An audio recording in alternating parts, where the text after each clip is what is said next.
Namalik na lang jud mi kinaugmaan diri para lang na ako'y entry. Isa pa gisapot among bata gabi kay wala daw mi naghapit diri. Trending man gud daw ni karon dili lang sa social media kun dili sa tibuok Yamba. Riyawa lagi ato nila di motor pa. Wala siguro sila kabalo nga na CCTV diri ah. Dala-dala pag sikpaw ang mga amaw. Alangan dili ni magtrending nga kana lang manggod ni siya pero tan-awa perting tin-awa. Lami man gani daw na panulak sa tanduay ingon atong palahubog. Bilib na jud ko sa ilaha kuyaw kaayog mga panlasa. Tan-awa perti na jud nilang daghana tunglas namong anhi gamay pa ni sila. Lami alagi daw isugba tambo kaayo ingon ato akong kaila.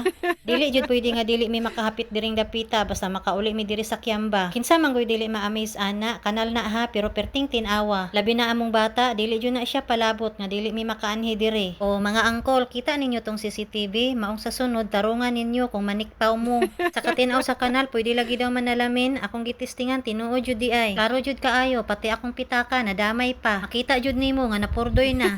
Dagko pa jud kaayo ang mga tilapia. O timbang gud daw og 3 to 5 kilos ang isa. O diba happy kaayo sila angkol nakasud-an na nakapulutan pa. Mindset ba? Mindset. Kamo kumusta pod inyong kanal diha? Sa amo adiri sa Kiamba mao ni siya daghan kaayog tilapia. Mabilib na lang jud ka sa mga tao nga nakahuna-huna og nagatiman ani. O diba perting effort nila. Bawal mamingwit manggod ang nakabutang maong ilahan na lang gisikpaw.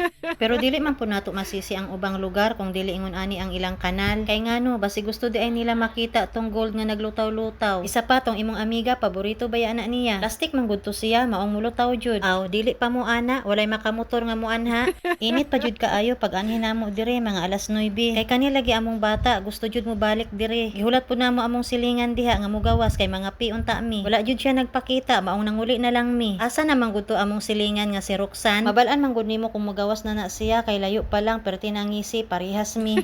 O diba lingawa lagi sa among bata. Magsige guna siya bahis-bahis maglibog siya kung asa siya nga kanal. Dito ba sa Pikas or dire? Ikaw na lang jud mahadlok sa iyaha kay magsige magtabok anang kalsada. Isa pa basig mo agi tong motor ba unya sikpawon ka. Na bata baya ka dili baya ka tilapia. Bitaw oy makalingaw jud baya siya dili lang sa taga Kiamba labi na sa mga turista. Ug sa amoa nga kung makauli dire feeling turista. Maong pasagdi lang guna sila wala man mo giunsa ayaw sikpawa ba.